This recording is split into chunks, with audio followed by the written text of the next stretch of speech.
Hello and welcome everybody to episode 9 of the MoDXtra podcast.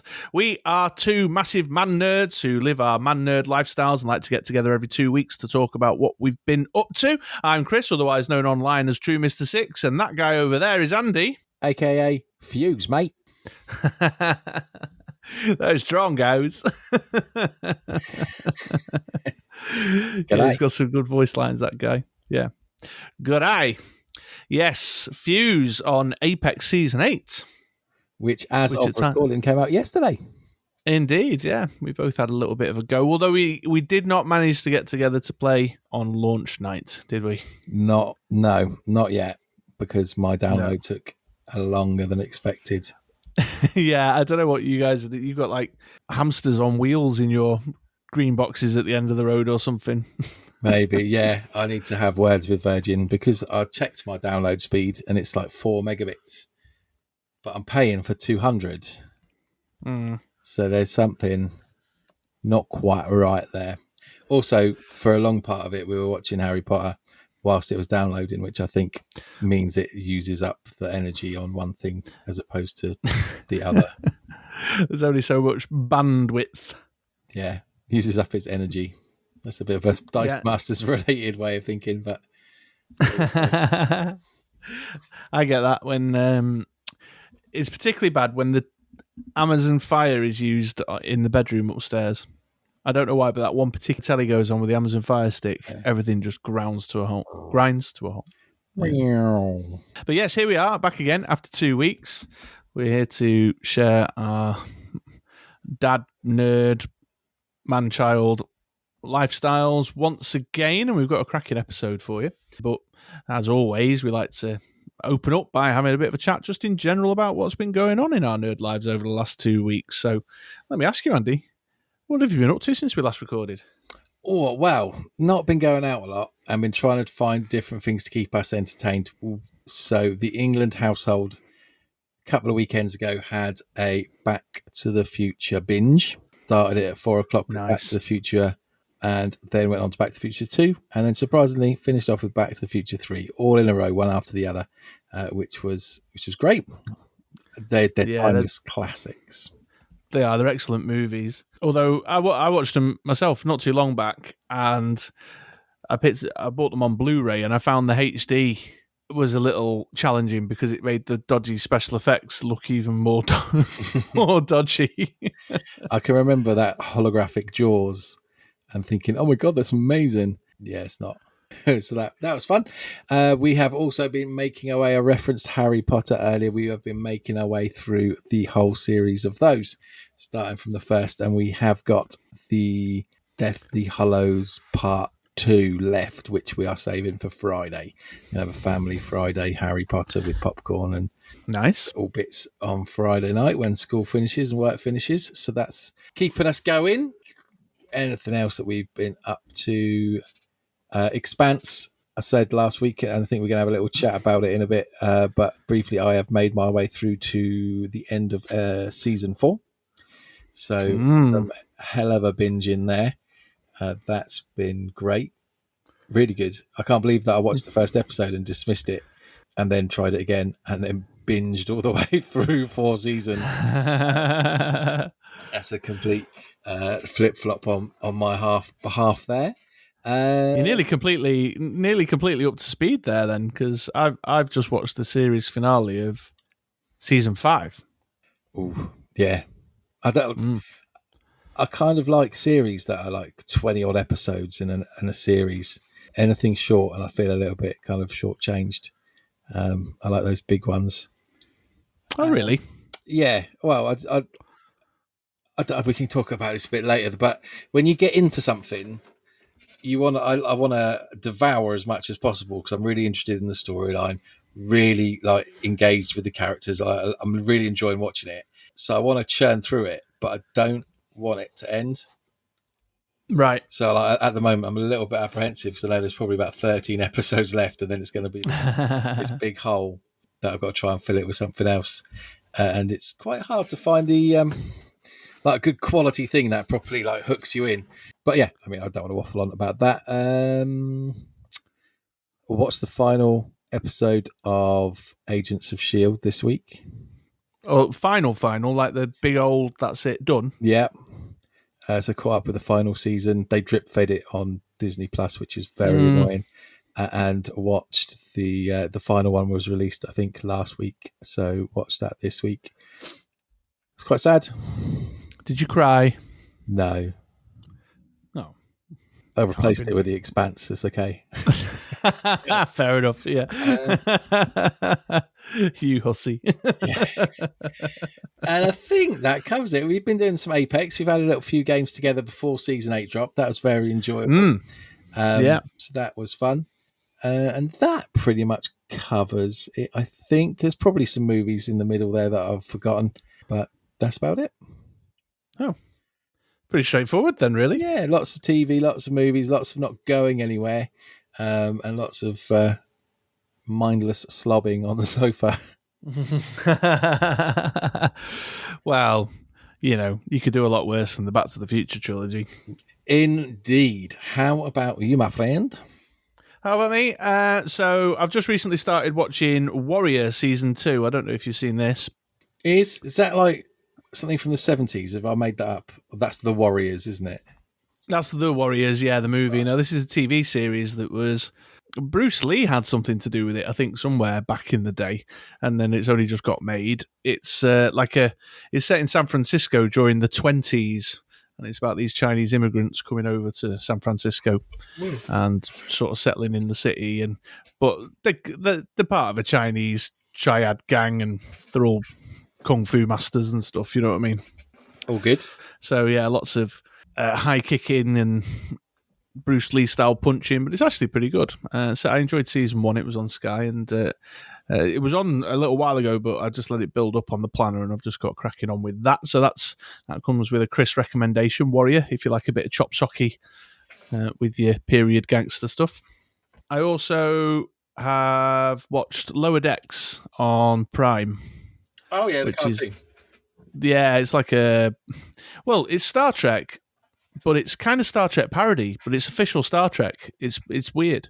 In Star Trek: The Next Generation, there's an episode called The Lower Decks, and the episode focuses on these kind of smaller background characters who work on the lower decks. They're not command crew or whatever. And so this little cartoon has sort of taken that idea and run with it, but there's a bit of a irreverent kind of like the humor. It's funny. And I don't know, so it's a bit odd. It's like Star Trek, but parodying itself. I can't get my head around it. I've seen the trailers. It looks funny. It's all right. I watched it because one of the guys who's involved in Rick and Morty is involved in it, and you can definitely see that Rick and Morty connection with some of the sort of weird, irreverent humor and the way some of the aliens are very similar to the way they do it in Rick and Morty. So there was that, but I wouldn't say it's one to rush out and watch. It was just I watched it because it was short and easy and lightweight, So there's that. Me and the little girl watched The Mighty Ducks on Disney Plus the other day, the first one. The first one is good, but it pales in comparison to Mighty Ducks 2. Yeah, well, that's we intend on hitting up too soon. Although there's a third one. I didn't even know there was a third one. What? Yeah, that's when they were in boarding school. Yeah, I didn't know nothing about that one. But Emilio Estevez isn't in the third one, which kind of puts me off. I believe he does make an appearance. Oh, right, okay. Well, undoubtedly, the Mini Mystics will want to crack on through. She enjoyed the first one very much. I mean, it's classic kind of family Disney stuff, but it suited us. And Bill and Ted's Bogus Journey, I watched the other night as well. But not the new one. Is that not the brand? Yeah, that's the second one. So this is a thing, right? I saw that the new one is on pay-per-view. Yeah. So I thought, I'll watch that. But do you know what I'm going to do? I'm going to watch number 1 and number 2 first. Obvs. Yeah. Like any sensible person would. Yeah. So I can't find 1 for free anywhere. Oh. But everybody's streaming 2. That's weird, isn't it? Yeah, they're all charging. I'm like, but I think, is that like a cunning marketing ploy? Usually they put out, like with Cobra Kai, when Cobra Kai was coming out, Netflix chucked on 1, 2, and 3. so that you could all get yourself in the mood, and hopefully more people will watch it. Well, I don't know what's going on with that then. But I just wasn't in the mood for fannying about, so I just put 2 on. Yeah. That's the one that's free. I could stream it, so I just streamed it and watched it with a plan on moving on to 3. And, it is utterly ridiculous, totally empty of anything at all, but I really enjoyed it. Nice. just passed the time, It's nice. I think there's something about the tone and the flavour of it that's just easy on the palate. So that's me watchy stuff, as well as The Expanse and Wandavision, which we'll come back to in a second. Me and the lad have been playing some Worms Armageddon on the Xbox. Nice. Yeah, going... I remember playing the very first one. But he said to me, can I try that one out? I said, yeah, let's download it and have a go. So just passing the controller, old school, taking it in turns, which was fun. Although it's got a bit... There's like new things that can get in tanks and stuff now. Ooh. And drive around. It's not like back when I first started playing and all he had was a rocket launcher and a grappling hook. You know what I mean? Modern technology, eh? Yeah. So that's get on the Game Pass, of course. So. Oh, you're making good use of that Game Pass. Absolutely I am. I've started replaying Titanfall 2 as well recently. Oh, cool. Yeah. I got quite into that before we forgot about it. Well, it seems all right. I mean, it's what Apex is based on, isn't it? So I find the way of playing it quite intuitive, The wall running's quite cool as well. Yeah, in fact, that's a bit that I'm struggling with because I think I keep doing a lot of sort of ground slides, which is, obviously is the way you get around in Apex. I've just kind of got in the habit, which I need to break, but so that's been all right. And then finally on the list, before we talk with a little bit more substance about some other stuff, comic books wise, I've been carrying on with the DC Comics Future State event that I think I mentioned last episode. Oh yeah, what they get up to in the future. Yeah, and I'm even more confused. There's more issues happened, and I'm even more confused. I need to stop and go back because I have either missed something significant and I'm not quite getting what's going on, because now what I've realised is that they're not all just in this one point in the future. There's several points in the future that all these different storylines are going on in. Oh, God. So one of them's in the like proper far-flung future, and one of them's like 30 years in the future, and everything in between. And I'm just all of it kind of like, so how does this connect to that guy who I've just read in that book doing that thing? I don't understand.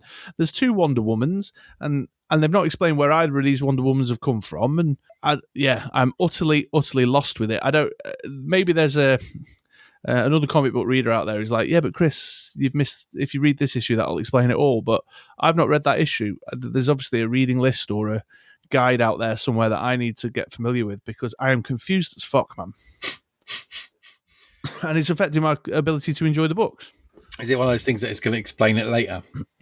Well, if it is, I'll not be particularly happy. DC have got into a bit of a habit of doing this. Well, not DC, actually. They're all doing it.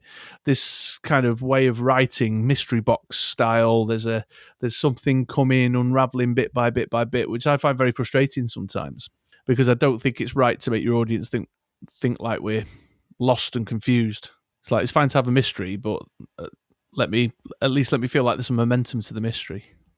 Yeah, or at least give us some kind of little kind of nugget of information that tells us that it's coming. Yeah, and they're all doing stuff with their narrative structure, like jumping around in time and things, or they'll interrupt it. I think I mentioned about the X-Men stuff lately. They just stopped everything to do this weird big story, and then just started up again. I'm like, what? Come on, it's just not... I wanted to know what the conclusion of that thing over there was. And you've gone on this weird tangent. The guy who's been writing Batman lately, what's his name? I've forgotten his name. Timothy King, Thomas King. Might not even be King. Anyway, I'm in the weeds. He does that a lot, jumps around and kind of muddies the water and tells little snippets. And sometimes there's no explanation. Like, I was reading an issue of a Batman book called Batman and Catwoman, which is what they call a black label title, which means it doesn't sit in the main continuity. But it kind of does because it's referencing stories that happened in the main continuity. So I don't know what's going on with that. And at one point, there's a time shift. And the only reason I kind of realised is when I read it for the second time and I noticed Catwoman was wearing a different outfit. I was like, oh, wait a minute. And if you don't know the history of that character to know which particular sort of Catwoman outfit is from what era, then there's no helping you. You're spending money on comic books that mean nothing to you. Very confusing. Yeah, so I'm all over the place with that. And there you go. That's my 2 weeks, more or less. Like yourself, I'm sure there's probably something I've missed in there, but that's the broad strokes. Nice broad strokes. And of course, The Expanse and Wandavision, which, because we're both now in the midst of that, you wanted to talk a little bit more about. Yeah, I thought we could have a chat. Certainly, Wandavision is going to be, we're all going to be in the same place. I'm guessing that a lot of people have watched it. And your comments in regard to the comic books segues quite nicely into it, because those first few episodes, what on earth were they on about? Yeah, well, we should be clear. By the time this episode comes out, there'll have been a 5th episode, but at the point at which we're recording, we've seen 4. Yes, yeah. So we have seen the first 4, and it started to explain it, but it started to explain it like 3 episodes in. Like, I don't know. I found the beginning very confusing. Well, it was intentionally confusing, wasn't it? But I don't know if that was a good choice or not. I was mildly amused by the sort of retro thing that they were doing. I thought, oh, that's clever, And then when I realised that it was going to go on, yeah, on. Really, it's going to go on for. We watched the first one, and then it ended in the credits, and we were like, "Is this the beginning credits or the end credits?" Because we can't work it out. And again, there was the novelty factor in there of seeing Vision and Scarlet Witch in Bewitched, or is it Bewitched, or I Dream of Jeannie-esque kind of 60s style sitcom. But yeah, it was like, what have I just watched? And then the next one was pretty much the same thing. And it wasn't not enjoyable to watch, but I was just like, is this it? Is this just going to be like random black and white episodes of Vision and Scarlet Witch just doing random stuff like an old sitcom? Yeah. And I think there's a couple of things going on there. It's 4 episodes, but when you actually stand back and look at it, they're 24-minute episodes. They're following the sort of sitcom timescale. Yeah. So in terms of the grand total of like minute story movement, we've only really had as much as, say, 2 episodes of like The Expanse, for example, which would be, they're 45-minute episodes, aren't they? Yeah. Or in another way, it's taken an hour to get to a point where it's going to explain what's going on.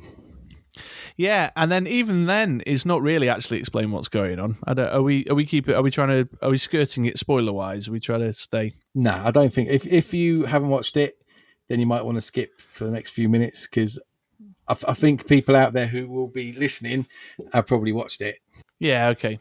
Well, so my thing now is like this episode that I've just watched, where it's brought us kind of outside of the bubble and started to tell the story from that external perspective.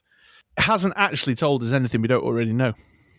No, because we kind of caught onto the and I suppose it was spoon feeding us kind of little snippets of stuff with the man, the beekeeper, and the fact that she could control what's going on.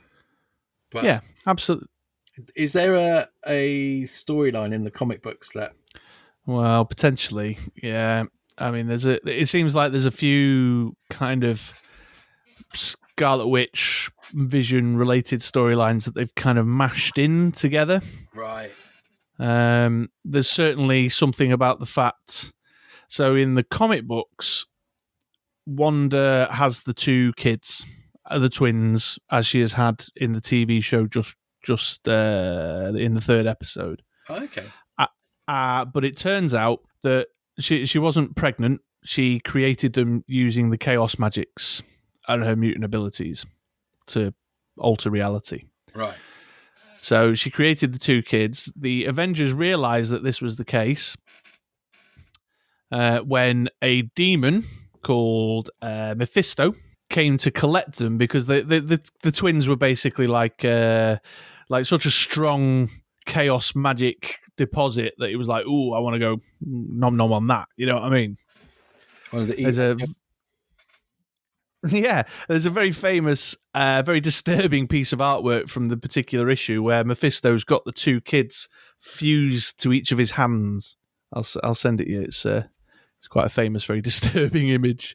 So he nom-noms down on the babies, but it's because they weren't real in the first place. It was all kind of all right, but kind of not all right because they're obviously her babies and they were real to her. So the Avengers, in agreement with another witch called Agatha Harkness, who's been around in Marvel Comics for forever and ever. She used to be the Fantastic Four's babysitter for their two kids, Franklin and Thingamajig. Jesus, I'm tired tonight. They blank Scarlet Witch's memory and just make her forget the whole ordeal to get over her grief. Right. And then she kind of starts to piece it all back together. Like the spell that's blanked her memory comes back and she has a big old freak out. And she, at this point then, in the comic books, eliminates the entire mutant population. Which I think I've mentioned to you before about the 198. And about how Hope was the firstborn mutant after what they call the decimation. Okay. Well, there's got some avenues it can go down then. Yeah, but then equally, there's a whole Vision storyline where he lives he lives a suburban life, kind of tries to understand being human by living a suburban life, which has elements of that mixed in as well. So there's all sorts of very convoluted comic book storylines that they could be alluding to. Wow. I might cut that. I definitely went on a bit. No. It's interesting. It's interesting. I was going to say, I am guessing, and I think this is what it's alluding to. I feel like I said that a few times. That it's her having like a bit of a breakdown after Vision dies and creating her family life with him. Well, that could well be the case, but my wife made a good point. She was like, "Well, if that is what it is, because we've had the same theory to some degree." Joe made a good point. She said, "Well, but she was fighting with all the other girl Avenger people in Endgame, and she was all, she was hanging out with Wasp and Pepper Potts, Iron Lady, and so that's 5 years on from when it happened, isn't it? Yeah. So if she is having a little bit of a breakdown, then what? Because what we do know is we know that the events of WandaVision has happened after Iron Man clicks everyone back in. Yeah, because we saw them coming back. Yeah. So if that is the case, that doesn't add up to me. No, I mean, they could kind of justify it by saying, obviously, that they've got enough, like, they've spent 5 years trying to find out. I mean, she didn't turn to dust, did she, Scarlet Witch? And he kills her. I don't know, actually. Again. I can't remember. Does she turn to dust? Ooh. Oh.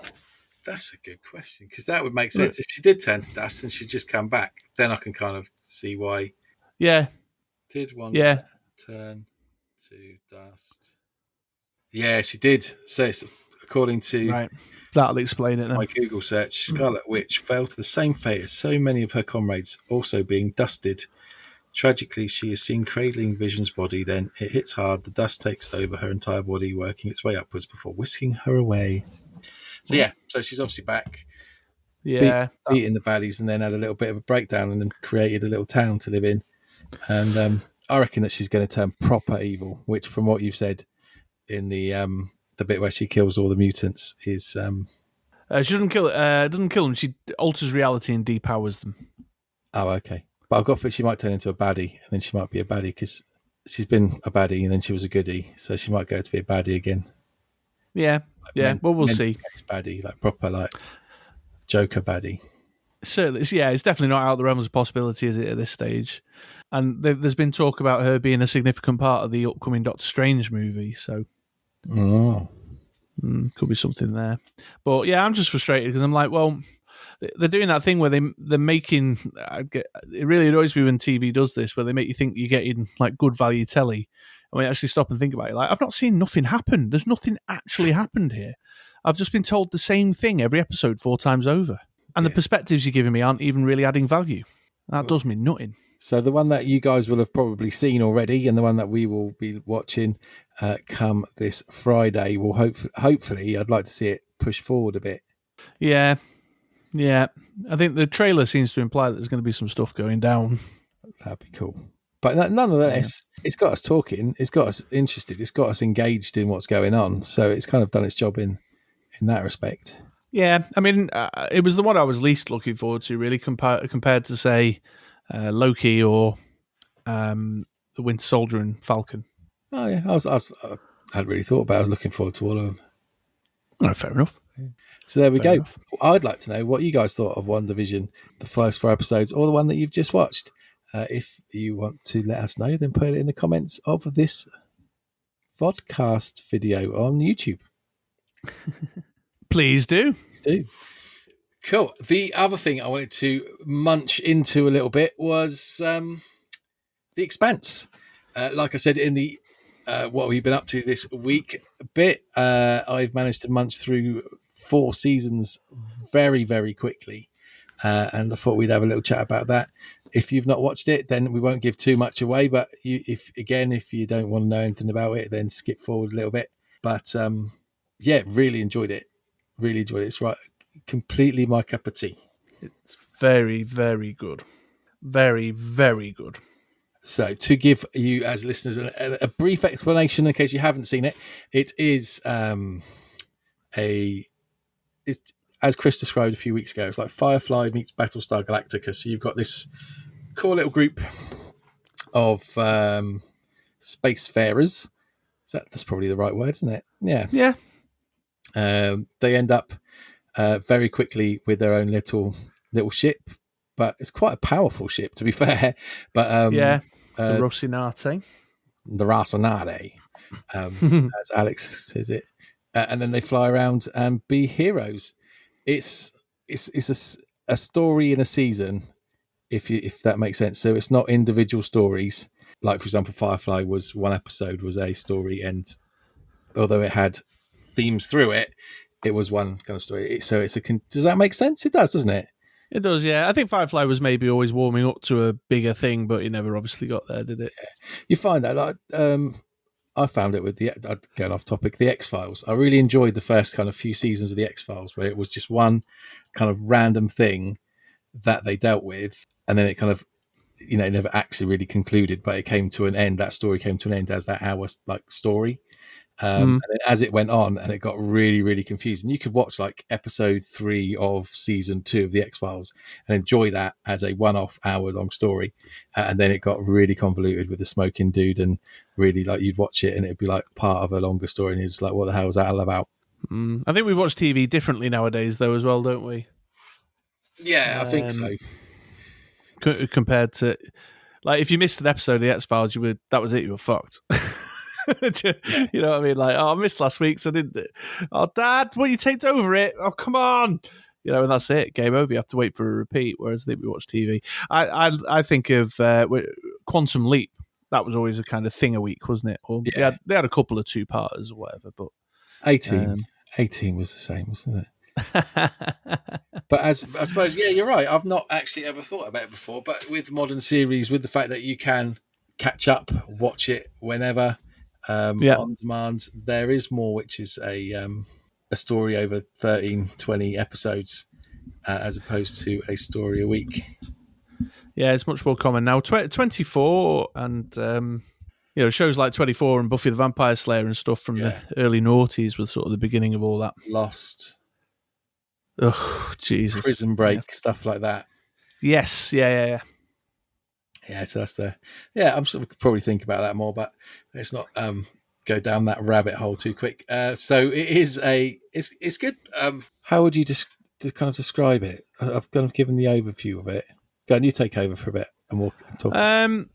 Yeah, I mean, so it sort of operates on the sort of 3 levels of storyline taking place. You got the kind of small group, the kind of ragtag band of people who've come together, who are now on the ship, and one of the kind of themes that they come back to quite often. So, broadly speaking, you've got these three pockets of humanity now spread out across our galaxy. You've got the sort of the humans, the Earth people, who are still very centered around an Earth government. You've then got the Martians, who are human beings who've, in times gone by, emigrated to Mars and colonized it, and they're now, in their own right. And then you've got what they call the Belters, who are out in the far reaches, who I think, if I remember, they haven't really returned to this, but right at the beginning, they were mining something in asteroid fields, weren't they?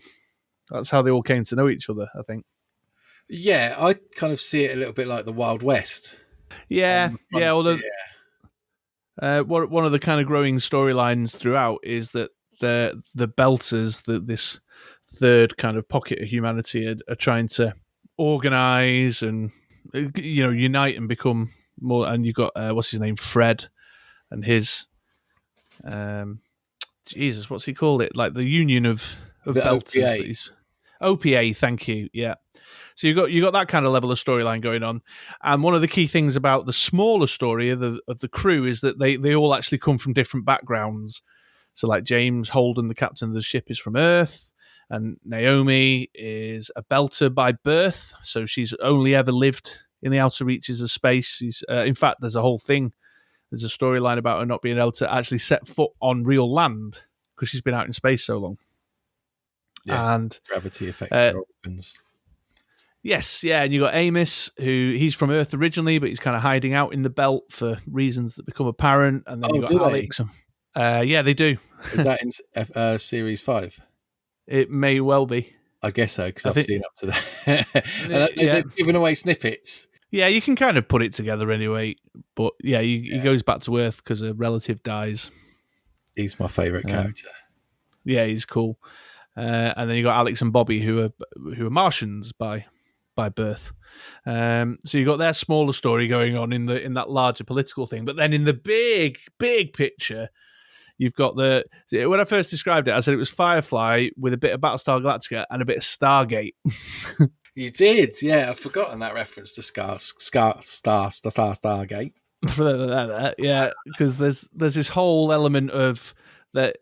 Is there extraterrestrial life, or there's something else going on beyond the reaches of our known space?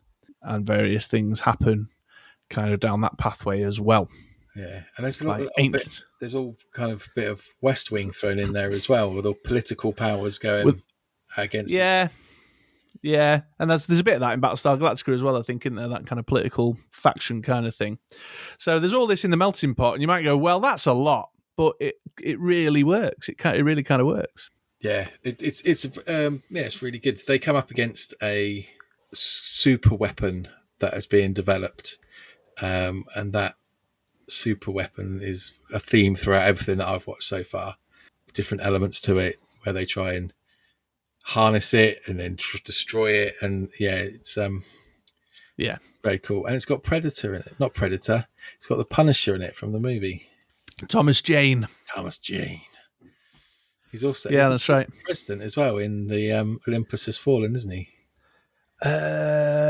Maybe. I don't think I've seen that one. He's got quite a generic face. I think I've seen the other one, White House Down. But anyway, he's definitely Punisher. Yeah, he is. Yeah, but it's all really good, and I think it works really well because they obviously develop these characters, and there's a few people who sort of join their ragtag band and then move on, or various things happen for whatever reasons, or that they have these relationships with at various points.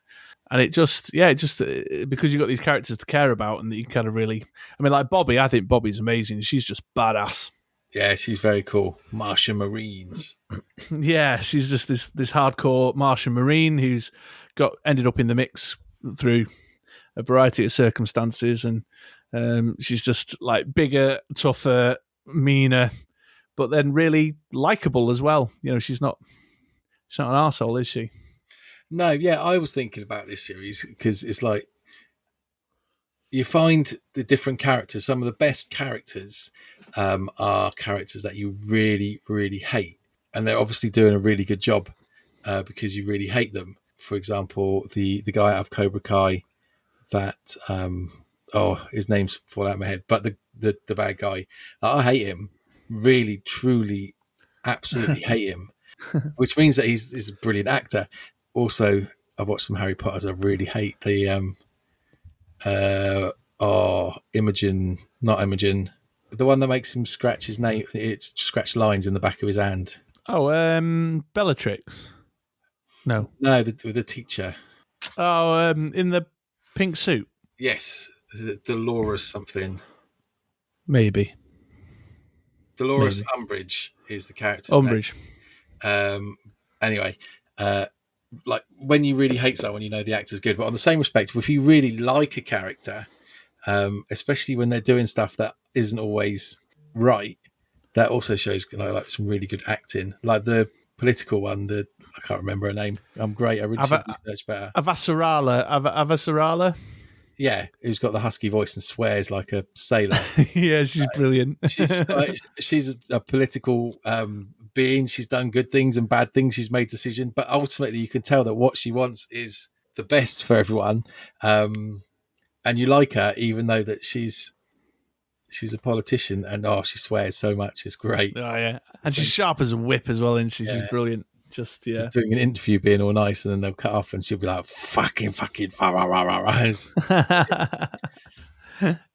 Yeah, so it's a great show, great characters, great production values. Just really melds these kind of three layers together in a really lovely way. It's based on a series of books by the same name called The Expanse. So if you like your kind of literary adaptations, then yeah, I will ask anyone who's read the books, can you let me know how much they stay true, the TV series and the books, how much they are akin to each other? Yeah, that'd be interesting. Because quite a lot of the time they divert, like The Walking Dead, for example. And I quite like to read them, but I'm not too keen on reading something if it's just a direct transcript of the TV series. But if it goes off in different directions, that'd be quite good. So let me know, please, if you have. Yeah, but that's definitely an MOD recommends. Absolutely. 100%. Yeah. All right, there we go. Well, there was our long intro with a little bit of like a telly section in it. Ooh. And we'll ask you guys about that towards the back end of the episode. But let's get into the main segments then. So we've done a rewatch and a reread this 2 weeks. The rewatch was Smokey and the Bandit, the 1977 hillbilly comedy classic. And we took a look at the Knightfall comic series, the Batman titles from the sort of early 90s. So that's our rewatch and reread. So we really ought to get cracking on, I suppose, my man. Let's do it. What should we do first? Let's do it.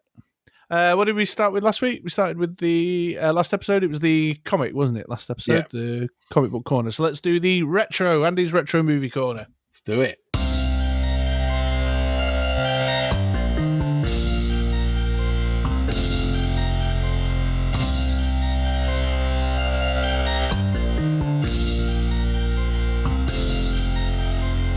Yes, welcome back then, folks. So this section is called Andy's Retro Corner, where Mr. England over there will pick a retro movie from, well, normally the 80s and 90s, but he's cast his rod back a little bit further this time around. We give it a rewatch and then come back together to share some thoughts. And the movie this time around, as I said before, was the 1977 Smokey and the Bandit. Yes, it was. Which what an experience. I've just realised came out the same year as Star Wars. Oh, really? Yeah, I just realised that, 1977. Oh, yeah. Huh. Well, there you go. Not that has any bearing at all. No. both filmed with great special effects. Indeed. Yeah, so over to you, my man, to get us out of the gate.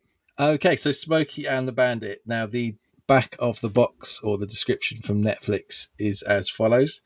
A race car driver tries to transport an illegal beer shipment from Texas to Atlanta in under 28 hours, picking up a reluctant bride-to-be on the way. That's it. Short and simple. Usually I'd moan and say that it wasn't really kind of going into the whole storyline. However, that pretty much sums it up.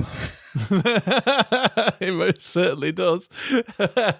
You can't really say much more than that. No, it's nice. It's a short one. It's only just over an hour and a half long, which is quite nice because I don't think it needed to be extended to 2 hours. I really enjoyed it. I thought it was a proper old-fashioned, all-American, driving fast and quipping away and just generally funny hour and a half of my life. Yeah, it's definitely. I say the minute it starts, you can definitely tell there's that kind of older 70s pace, sensibility, way of doing things about it that just makes it very easy to ease into and relax into, doesn't it? Yeah. I mean, the film centers around Burt Reynolds and his personality, his charisma, and that's what it's kind of focused around. And then the story of them going on a beer run takes second fiddle to a lot of driving scenes and police car crashes. Yeah, I wrote that down. That after a certain point, the whole beer bootlegging thing just becomes incidental because actually the focus of the story is the fact that he's picked up the Sally Fields character, isn't it? Yeah, who was marrying the sheriff Buford T. Justice's son. Yeah, the simpleton that's with him in the car Holding his throughout. hat on throughout. Yeah, still in his wedding, his top hat and tails, wasn't he, or his Stetson and tails? But yeah, I definitely noted that down. That after a certain point, the whole like the bootlegging of the beer. Although I think that's why a lot of the other police sheriffy people were after him. Well, I thought they were after him because he was speeding. But the reason he was speeding was to keep the police away from the truck, which the truck had all the beer in. So the idea is he plays blocker and he drives fast in front of him, collects all the police, so they're chasing him, and then the truck kind of trundles through the state.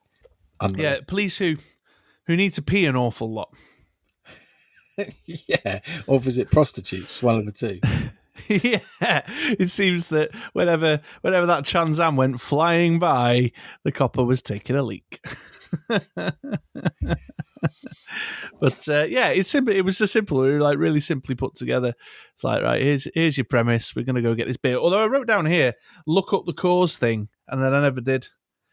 I don't really understand the cause thing. Oh, like why they needed, why they needed it, or why it needed bootlegging, or I mean, I've always assumed, knowing the film, that it was just like a cross state thing, like the different taxes or something. Yeah, no, it doesn't make sense. I mean, I don't get it. I'm sure someone in America will be able to tell us because, why not just get beer in your own state? Or if you've got like thousands of pounds to spend on a bet, why not just buy the permit that you need to bring it over the line? Yeah, like you said, I'll give you 80 grand if you can get it back to us in 28 hours. Well, just go down to the town hall and get a permit, get your paperwork. Yeah, or get some Miller Lite instead of Coors or whatever. Budweiser. Yeah. So that I don't get that at all. I don't know if that's a real thing or something that they made up for the case of the movie. Yeah, I think it is a real thing. I sort of have a very vague recollection of picking up on the wind somewhere that it was a real thing, but I really don't remember why.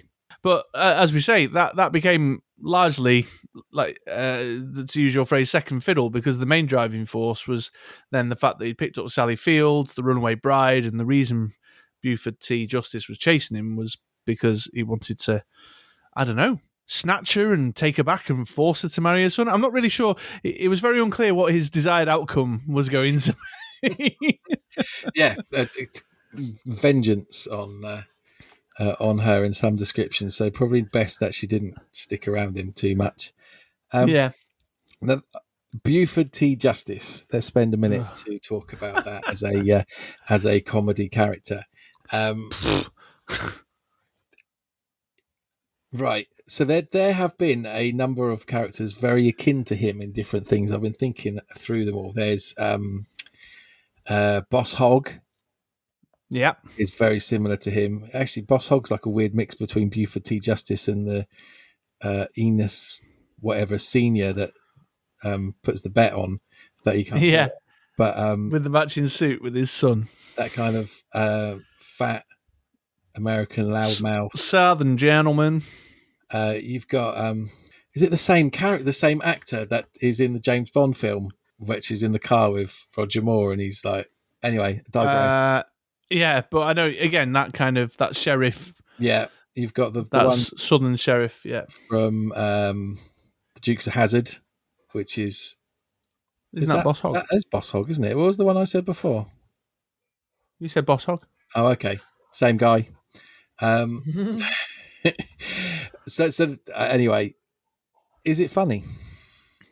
No.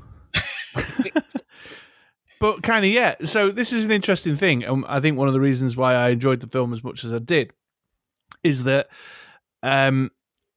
you could argue that even though the character of the Bandit and Frosty the Snowman and Sally Fields, what did he call her, Bullfrog or whatever, and a lot of the characters that they encounter throughout their journeys are all kind of just idiot rednecks, but they're not. They're actually like full of heart and really nice and friendly and lovely. And Buford T. Justice is horrible. He's just this gross, disgusting, bloated, racist dude. Yeah. And I think it's a really interesting choice of villain. That I don't think he is funny, but what is funny is that, like, just an average Joe, bit of a rogue, you know. I say bit of a rogue, literally millions of dollars of damage as a result of his journey.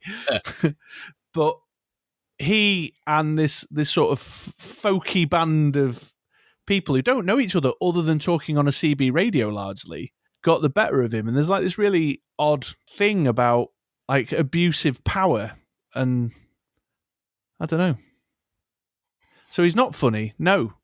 But what is funny, I suppose, is that the underdogs are getting the better of him at every step of the way.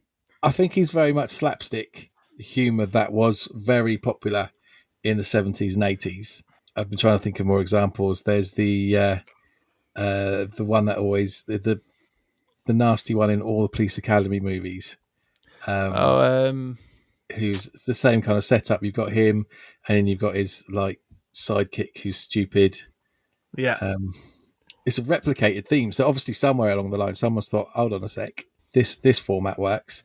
I think it does. I mean, I think he's quite funny.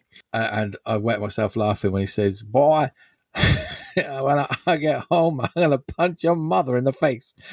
It was just the blatant, the horribleness of it just made me laugh so much. Well, and that's the point, isn't it? He's so grotesque that you can't, if you don't laugh, you'd be, I don't know, disgusted. But he is the baddie. I mean, they've made it obvious. I mean, you don't like him, he's the baddie. Absolutely, yeah. And then you got Burt Reynolds, who's just this really cheeky scamp with a shit-eating grin, who even breaks the fourth wall a couple of times, give you a wink and a, you know. Yeah. And you think, yeah, great. This dude who was, he had, what did they say at the beginning of the film? He's got 75 cents in his pocket or something, and he's just chilling on a hammock. And he goes from rags to riches, and he's like, yeah, absolutely, you get the better of that that grotesque dude who's going around beating his wife and being racist and patronising and rude and everything else and abusing his power. Yeah, you're right. I mean, it conjures up. I mean, I don't want to why not? Let's go quite deep into the fact that they're breaking the law. Yeah, they really are. Yeah, and in a lot of the stories we'll watch is that good will come right in the end. So, like by breaking the law, ultimately they should go to prison. That's how kind of stories work. There's a moral to the story: is that if you break the law, you go to prison. However, this kind of era of movies like this, I'm thinking of the Cannonball Run as well, which is just like, let's go as fast as we can throughout the country, and then the police are. The police are the bad guys. The police are stupid. They're dumb. They're not. They're there to be taken advantage of. I mean, I don't think we'd see it. As I'm trying to think of an example in modern day. Well, I liken it, I suppose, to a kind of, he's a sort of a bit of a Robin Hood character. Yeah. Like robbing from the rich to give to the poor. I mean, albeit organising cause beer for a millionaire. for a rally. Yeah, but that's that's what the tone of it is, isn't it? That he's a kind of folk hero. Yeah, I get that. And that the authority, like the breaking the law, you're absolutely right, but he's not killing anyone. He's not robbing anybody. It's a legitimate deal. Although I was a bit sort of, because he just lets himself into the beer warehouse, doesn't he? Well, you're saying he's not robbing it. He did steal all the beer, and then I don't think he stole it. I think he was supposed to be collecting it and taking it. I didn't think he was. Or maybe he was robbing it, and maybe I'm talking bobbins. But because he said leave a note, tell him to bill the dude, and the other guy's like, I can't spell his name, so let's just go. Yeah, maybe. All right. Well, in any case, I still stand by my Robin Hood analogy. This folk hero kind of thing. But it's the authority that they're railing against is Buford T. Justice, who's just grim, and they're not. You know what I mean? And it's not like they're like the rules they're breaking are. Come on, man, Jesus! Like sticking it to the man type stuff, isn't it? It's like hillbilly hippies. You know what I mean? Stick it to the man. Well, you're telling me I can't. I like this brand of beer, and you're telling me I can't have this brand of beer because I don't have a permit. Fuck you. You know what I mean? You're telling me I have to marry this dude because, whatever, some dowry, or I can't remember what the circumstances of her ended up marrying the son. But, it's all that kind of, like the rules and the authority that they possess, they abuse, and I don't know. I'm looking into it too much, but you're right. He plows through buildings, he destroys cars, Yeah, I mean, that Buford T. Justice is the slapstick comedy baddie, but there's plenty of quite normal, average policemen that he smashes out of the way to complete it. And it's that's the whole thing of the film is that the bandit's the goodie, and the police are the baddies, I suppose, and we all want him to complete this mission of theft, vandalism for the sake of the story. But like what I'm saying is, I don't think that they would be able to make that film today, or if they made the film today, it would be completely different. Like the Fast and the Furious, that first movie is them that they are bandits, thieves. They're robbing VHS recorders off of the backs of trucks in their super fast Honda Civics, and then he's the FBI guy, and at the end the moral, and then they get down, but then that continues on, and now they work for the police and the government, and they're the good guys, and they're out like saving the world from baddies left, right, and centre, trying to blow things up and stuff. So that's kind of progressed on to make them the goodies. I just wonder if they'd be able to do films like that, and again the Cannonball Run, which is something that we need to discuss more, I think, because they were, in my memory, fantastic films. Will we see films like that? Will we see the bad guy films that we want to do good in this light-hearted, everyone can watch, family-friendly-ish kind of way? No, I don't think. I'm just I'm skimming my Blu-ray collection for something that stands out to me. Well, if they are, it's like a redemption story, isn't it? They come round to being good in the end. Yeah, and it's I suppose it's good in some ways, it's bad in other ways, because you can't deny that the film is awesome for all its faults and morality, despite the property damage. Yeah. There's also, it's quite funny. I like the bit where so Buford T. Justice, the bad sheriff, drives his car under a truck, and it takes the top off the car. Now this is obviously the special effect of the movie, because we get a couple of different angles. We get it in slow-mo, as well as things like when the guy when he falls off his motorbike into a pond. You get that in slow-mo. These are the big special effects of the movie, and you compare it to Vin Diesel sliding sideways on two wheels down a mountainside in a golf cart, and you think it doesn't compare. But I love that, the way that it's like they're proud of these achievements, and it wouldn't have been CGI then. That had actually been someone in a car just driving under a truck, ducking his head. And you've got to respect that. You absolutely have to respect that. Yeah, with stunts for stunts. Back when stunts were stunts. Is there any thoughts that that I've not touched that you would like to add to our Smokey and the Bandit filmathon? Only the car. The car's awesome in it. Oh, I want that car. The car's the what's it? The Firebird Trans Am. Pontiac. Isn't it a Pontiac Firebird or I don't know. Trans Am. I know they said Trans Am. I'm not really a car guy. I may have mashed two different cars together though. But yeah, looks cool, sounds cool. Open top. 6.6 litres was what's on the bonnet. 6.6 litres.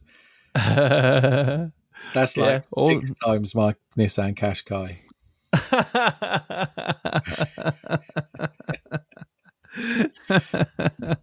Yeah, but I cannot elaborate on that any further. I just enjoyed the car.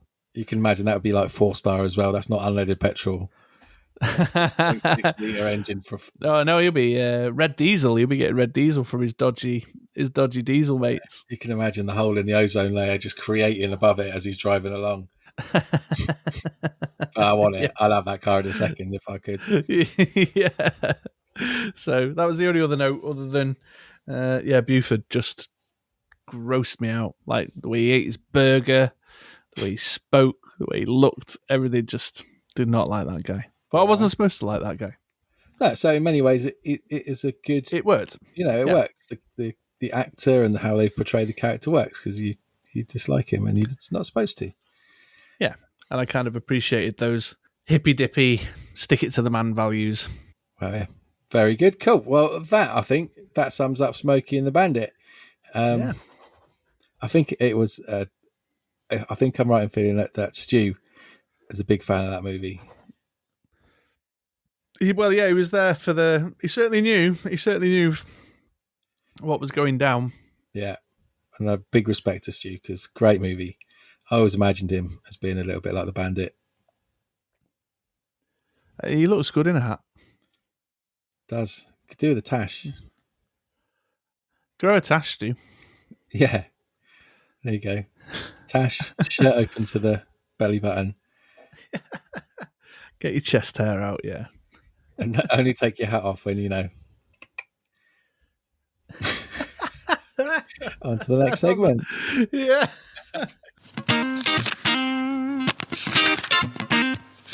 Well, welcome back then, folks. And here we are with Chris's Comic Book Corner. And for those out there who are joining us today for the first time, the idea of the Comic Book Corner, Mr. England over there is a bit of a comic book novice. And so I'm taking him through my collection or through titles that I have particularly fond, nostalgic memories of to see if I can't give him the comic book reading bug, which I think some have been successful, some have not. And in this episode, we are taking a look at the Batman Knightfall series, which was across a number of Batman titles in the early 90s. It's the first part of a trilogy, but we've only focused really on Knightfall. But there's also Night Quest and Night's End, my friend, if you... Oh, exciting.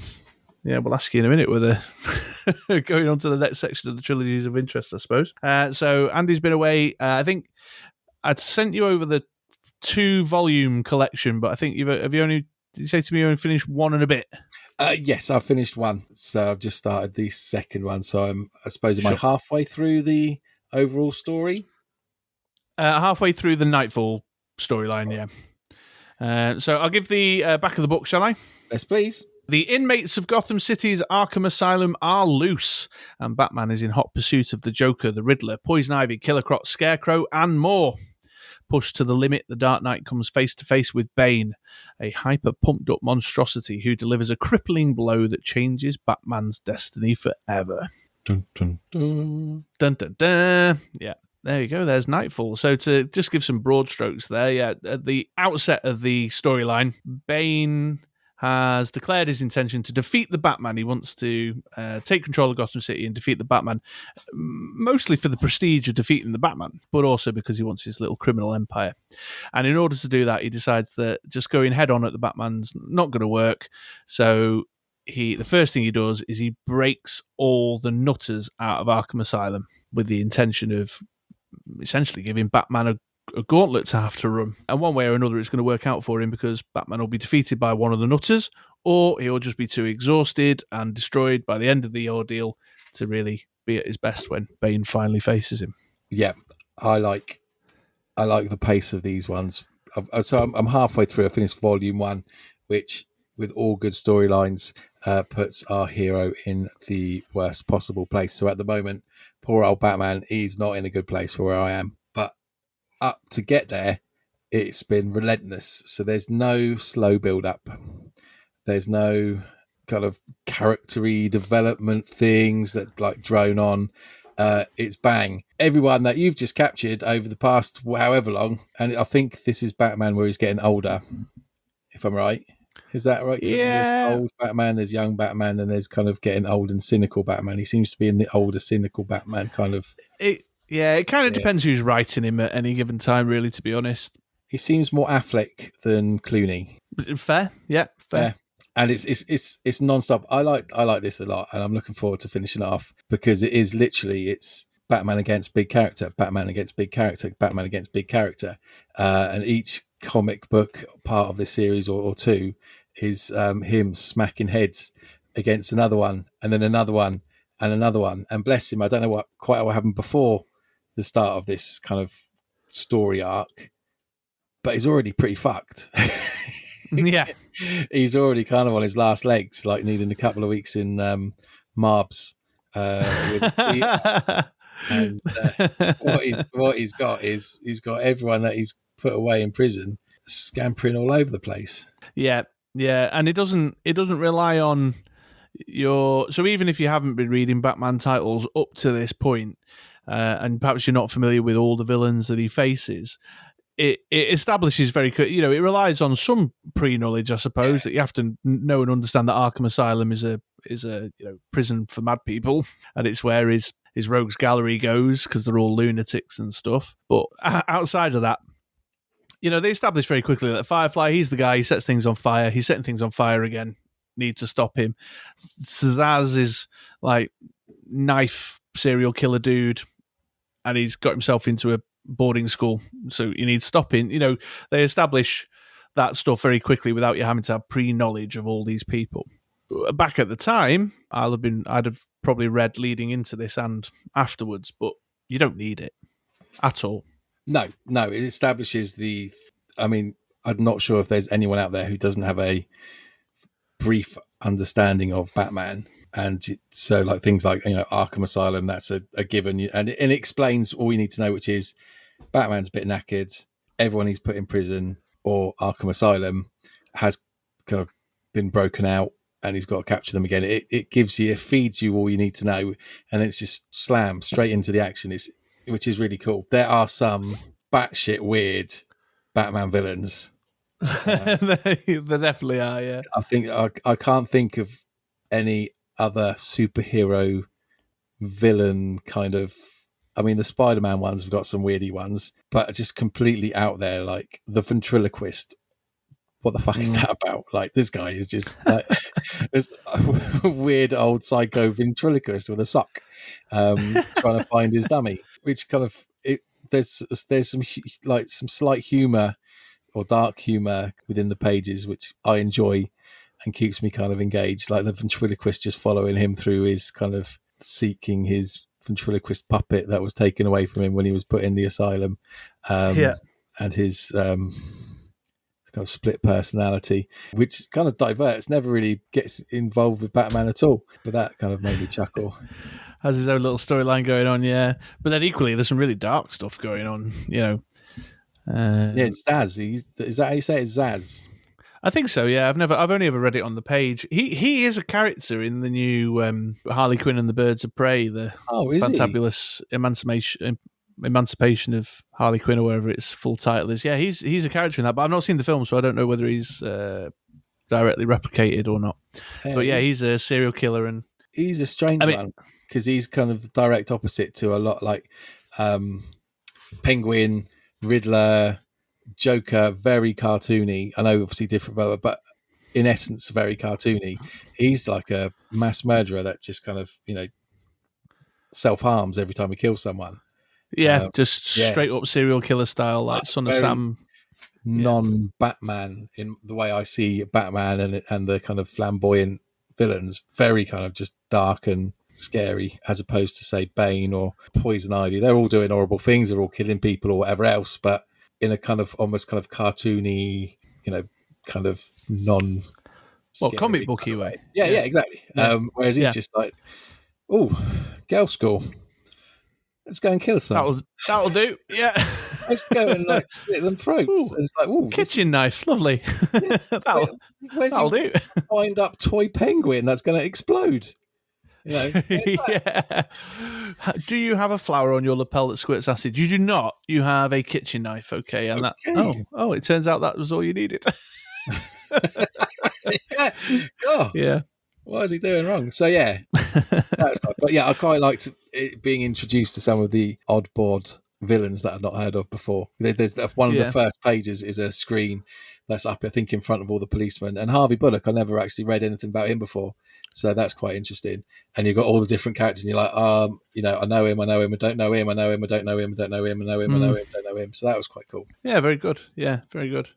And of course, this is the book with that iconic moment that shall ever be in the history books, in the comic history books at least, which I think is where your volume concludes. Indeed, because he breaks his back, doesn't he? Just like in the third film. Yeah, which is Christopher Nolan has called out that's where that was the inspiration point for that. I've not got to it, but does he have to like get Alfred to pull him up by a rope and like yank him until his back's fixed? No, that's they don't quite go to those lengths. Oh. No, but certainly the brutality of it is, and that the famous image of the single page spreads where he raises him above the head and drops him. When you read Batman comic books with Bane in, do you think when you read Bane's voice, is it the one from the film? Because mine started to like. Not back then, it wasn't. No. But what about now? Now you've seen the film. Possibly not. No, I don't think so. But because the comic book and my own imagination came before Tom Hardy. Mine didn't to start off with, but then as it got further into it, it got more. I can't do it now on time. What a lovely world. Yeah. Oh, Batman. I can't do it tonight, but it's proper took on that tone, and that made me chuckle because I was just reading, and suddenly I was like, oh. I suppose one thing, just while you mentioned that, is so I've said to you before that spoiler alert if you've not seen the third Christopher Nolan Batman film, but I've said to you before that I've never quite liked the Talia al Ghul twist where Bane sort of ends up being, he was just kind of the muscle, just the kind of. And one of the reasons that's never appealed to me is because I've obviously known Bane. I mean, he was a new creation, a character around that time in the 90s. He'd only appeared in very limited kind of ways leading up to the Knightfall storyline. He's the mastermind to me. He's not just the brute, he's the mastermind. And in the film, when they took the mastermind moment away from him, that that didn't work for me. Didn't work for you. He does reference being in a pit in the comic book. I picked up on that bit and I was like, I know that pit. I saw it in the film. Yeah. And there is actually a storyline that explains that. There is it's called Batman Venom, referring to obviously the drug that he has piping through. And that is the very short storyline where, if I'm remembering rightly, I think we did find out about Bane in that storyline because Santa Prisca, the island of Santa Prisca where the pit is, the prison, there's Batman goes there to solve a crime or something, because he's Batman. We find out about the venom drug that Bane uses, and we get introduced to the Bane character. I think, if I'm remembering rightly, I haven't read it in a long time. But yeah, very cool. I'm sure there are lots of our listeners out there who are comic book fans who have read this and are excited that we're talking about it. And if you're not, then I'd definitely recommend checking it out. I can't wait to see. So at the moment, I'm in the bit I've said this before, where it's all gone wrong. And then obviously from there, it all gets right. All good stories do that. Star Wars, Avengers, they're all the same. So it's like I finished Infinity War, and now I'm going on to Endgame. Well, it goes into an interesting direction now. Oh, does it? What is it? Just not? Does it not get any better? And it's just like a whole 300 pages of Batman in hospital. Well, kind of, but yeah, I won't spoil it for you. But you've got you got the second half of the Knightfall, and then you have what's called the Knight's Quest. Knightfall kind of wraps up, but it rolls into, and there's a whole period of time where things are a bit different for reasons, which will come clear to you soon enough. You have the Night Quest, and then you have Night's End. The Night Quest wraps up a particular event, ties up the Night Quest, and brings in Night's End. So it's a trilogy. It's a 3-parter. But it went on. You have to remember, this is like 13-year-old Chris was reading this. These whole events took place over like a 2-year period, possibly even longer. Of course. Sort of 93 through to about 95-ish, I want to say, that I was reading these. Because it was issue week. And also, you might have noticed the artwork chops and changes a bit. It does a bit. I was going to mention that because it's quite bright for Batman. Well, it depended on the artist. So at that time, there were 5 different Batman titles on the go. You had the Batman, called the main Batman title, Detective Comics, Legend of the Dark Knight, Shadow of the Bat, and what was the other one called? I've forgotten the 5th one. Someone out there might remember what the 5th one. They've rolled that back a bit, so that there's just the 2 core ones now. In addition to that, you had Tim Drake's Robin title, and a Catwoman title started around this time as well. So you had all these different strands, and what they did is they just gave up on all these separate Batman storylines across all these separate comics, and you were basically getting installments a week. Wow. So in a normal monthly release schedule, Batman comes out in the first week of the month, Detective Comics comes out in the second week of the month, Legend of the Dark Knight comes out in the third week, and Shadow of the Bat comes out in the fourth week. You know what I mean? Like on a rotation. And they just numbered the front covers. Knightfall 1, Knightfall 2. So you just got an installment a week. Nice. So it's quite a bombardment of Batman. Yeah. But of course, the reason the artwork changes, getting back to my point, is because you had different artists working on each of the 4 or 5 titles. Yeah, I have to admit, I'm just flicking through it now. It's not that noticeable. It all keeps in the same kind of palette, and it's still Batman, I suppose. There are some great shots. There's like one of him on a roof, and he's just kind of having a chill behind a chimney because he's just so exhausted, and you can like the stubble, and he's just sort of resting. He's got his arms on his knees, and he's hanging his head down like a drunk who's at 3 a.m. who just can't take it anymore, kind of thing. And it's just a great shot. And one of the artists does some really interesting stuff with like the way his eyes react in the cowl, because it's just the white slits that I find very interesting, the way they set that up. Yeah, but it's good art, which as opposed to some of the other kind of older stuff that we've read. There's obviously a limited color palette, but there it's not just 3 colors. The way I could have said it was lighter is that a lot of Batman stuff is like lots and lots of black. Yeah, but I kind of like shadowy. But it's not. It's one of the things that annoys me about some of the Batman films, and especially Suicide Squad, movie-wise, is that it's all set at night. You went really loud all of a sudden then. Oh, sorry. I must have That's okay. changed angle. So it's all set at night, and it's quite hard. Like Suicide Squad, I really like that film, but it's all at night. It's quite hard to work out. That first scene when they come up against the people who have been taken over, the kind of zombie, alien-y people. Yeah. You can't really work out what's going on.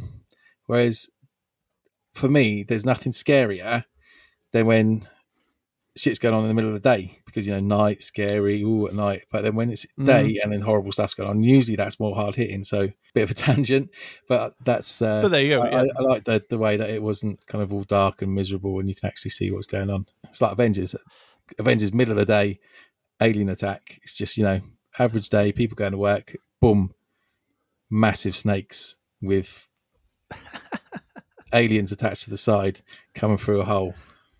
Chitari. Scary as fuck. Yeah. Transformers taking over. That's Chicago, isn't it? Middle of the day. Going out to get baguette for lunch. Transformer in your face. Boom. Scary. If the camera stood still long enough for you to be able to see it.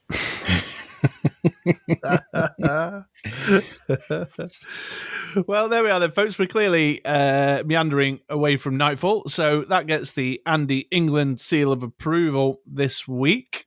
Does indeed. I've not come across anything that I've not liked. There was something you were a bit cold to. I felt like the Dark Phoenix saga didn't turn you on. No, which is disappointing because I'm sure that I know it's like an iconic thing that everyone loves, and I didn't not enjoy it. I just didn't think it was exciting. What did I read that No. after? Was that straight after Preacher? It Maybe? might have been straight after Preacher, which I devoured and thought was amazing, and read all like 8 editions and started watching the TV series. So maybe it was just the comparison against one against the other. Yeah, possibly. By that very same token, if you're able to compare it to another title and say, "Wow, I much prefer this," well, then that speaks in its own right, doesn't it? Yeah. You know. So Sorry, X-Men. That's cool. That's cool. Right. Well, we'll wrap the segment up there. There's no reread this week because of reasons, which we will move into the outro and explain imminently. But I'm glad you enjoyed Knightfall. Yeah, thank you for making me read it. No problem. Right, on to the outro then, my man. Well, there we are then, folks. As all things must, this episode of MoDXtra has come to an end. But before we finish up, we've got a few things to say. We do. We do. The first is that the next episode is the long-threatened Star Wars special. Yes, it is. Which is why we've not set a comic book reread, and why you may have noticed Andy didn't set a rewatch at the end of his retro corner. Yep, so all things Star Wars. Yeah, and in honour of that, we are going to be the watch party, and the rewatch, I suppose, is we're going to do the very first Star Wars, Episode 4, A New Hope. Ooh, you will need to have Disney Plus to be able to join us for that. And we will release the time, which seems to go well Monday at 9 o'clock, but let's confirm it with our wives first. And we'll put that on the Facebook page when the date and time is confirmed. Yes, absolutely. But it also means that we are going to be focusing on all things Star Wars. So be prepared for that. But also further to that, we've been discussing lately about maybe whether the format needs changing up, or we need to look at approaching it in a different way. The length, we definitely go on for a long time. We don't generally clock about an hour and a half on an episode. Is it too long? These kinds of things. So just a call out really is the other element there for feedback, comments, and such like. Let us know. So we decided against the ever random third segment this week and just have a bit longer natter in regard to Wandavision and The Expanse that we've both watched or are watching. Did that work? Would you prefer that? Or do you want us to pick out random shit to do for our third segment? Let us know. We are happy to accommodate. Yep. Do we add a fourth corner, the TV corner? We're also talking about the comic book rereads. Is there a different or a better way we can go about doing that? Something that might make for a more interesting listen, or something you'd like us to do. So just get the feedback in. We'll obviously make some decisions, but just let us know in the comments or drop us a note. You know where to find us if you head on over to facebook.com/MoDXtraCast and share your thoughts. We'd love to know. We want to make this the best listening experience we can. Yes, we can. On that vein, if there is anything specific Star Wars that you would like us to discuss in the next episode, then let us know. There is so much stuff out there. What have you got? Movies, TV show, comics, cartoons, toys, mugs, plates, clothing, bed covers, you name it. Star Wars is on it somewhere. Lego. Computer games, Lego. Star Wars computer games. The list goes on. So yes, if there is anything in particular that you are literally dying for us to talk about Star Wars related, then do let us know. Absolutely. So there you go. And the last thing to say is don't forget about twitch.tv/MoDXtra. That's where our video gamey stuff goes down. But we've also been doing our monthly Fighting Fantasy playthroughs. Oh, yes. I forgot to talk about that at the beginning. That was great fun. It's one of my favouriteest things that I do of all time. Oh, that's lovely. We're going to do, if you guys have been following, we're doing a bit of a switcheroo. Andy's going to narrate and I'm going to play the character next time. So keep your eyes and ears open. And again, we'd recommend that you follow us on Twitch or follow us on Facebook to be notified and find out when that kind of stuff's going on, or when we're streaming Apex, or when we're streaming Dice Masters, or when I'm doing one of my weird games like Day of the Tentacles or Pinata or whatever I feel like doing. I just, Pinata one. What's that all about? Just go in my flow. Hey, that garden's coming on nicely. I don't say nothing about my pinata garden, do you hear me? Yeah. All right, well, we'll wrap it up on that note. I've been Chris, otherwise known as True Mr. 6 online. And I've been Andy, a.k.a. Boone. What a lovely, lovely voice. Thanks for watching, folks. Bye. Listening, watching. Bye.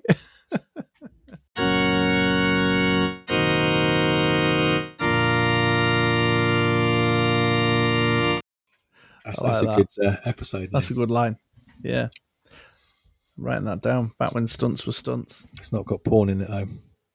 No, we need to put porn in every title now. Back where porn stunts were porn stunts. Although it's had a wildly detrimental effect on our average watch time.